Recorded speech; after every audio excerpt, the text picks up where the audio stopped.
नमस्कार मंडळी, माझ्या यूट्यूब चॅनलमध्ये तुम्हा सर्वांचं खूप खूप स्वागत आहे। आज आम्ही हुलग्याच्या पिठापासून शिंगोळे बनवणार आहोत। हे हुलग्याचं पीठ आहे। अर्धा किलो हुलगे आम्ही दळून घेतलेले आहेत गिरणीवरती। त्याचं एवढं पीठ पडलेलं आहे।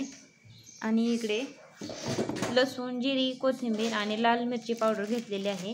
आता मी लसूण जिरी वाटून घेणार आहे। आपल्याला जेवढ्या प्रमाणात तिखट पाहिजे तेवढ्या प्रमाणात तिखट वापरू शकतो आपण। आणि मीठ चवीपुरतं मीठ टाकायचं याच्यामध्ये।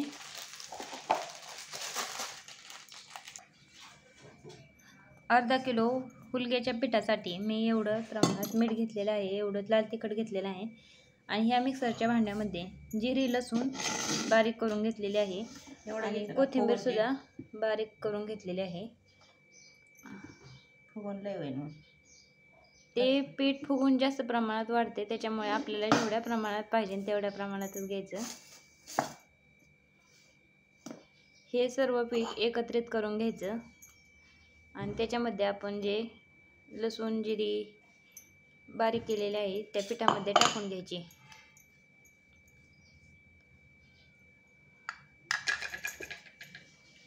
आमच्या सासूबाईंनी मला ही रेसिपी शिकवलेली आहे।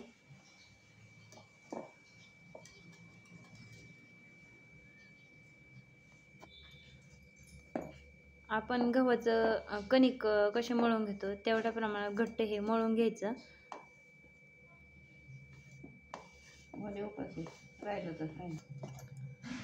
अर्धा किलो हुलग्याचं पीठ मळलेलं ते दळलेलं आम्ही, पण आता हे आम्ही 14 जण आहे खाण्यासाठी, त्याच्यामुळे हे पावशेर पीठ आता आम्ही मळून घेतलेलं आहे।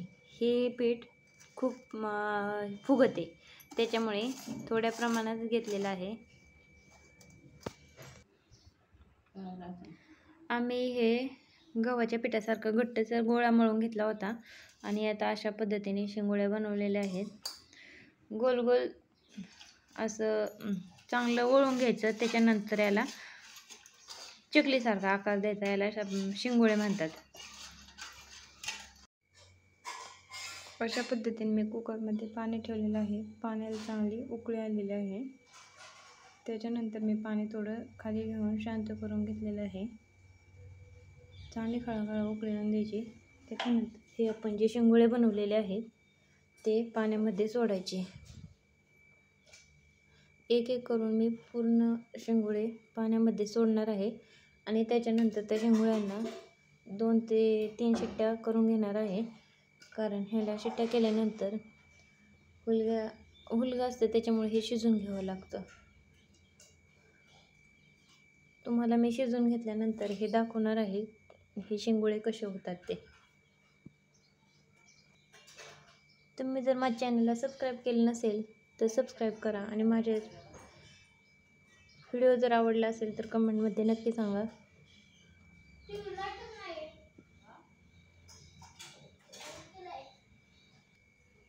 अशा पद्धतीने सर्व शिंगोळे मी कुकरमध्ये टाकलेले आहेत।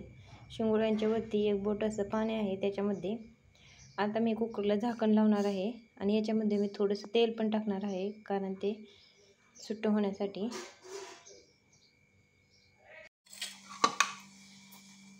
अशा पद्धतीने आमचे शिंगोळ्या तयार झालेल्या आहेत।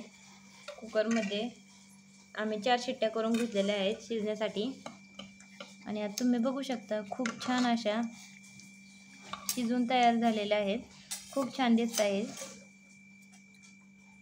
तुम्हाला माझ्या ह्या शिंगोळ्या कशा वाटत आहे हे कमेंटमध्ये नक्की सांगा आणि माझ्या चॅनलला जर सबस्क्राईब केलं नसेल तर सबस्क्राईब करा, शेअर करा आणि लाईक करा। थँक्यू।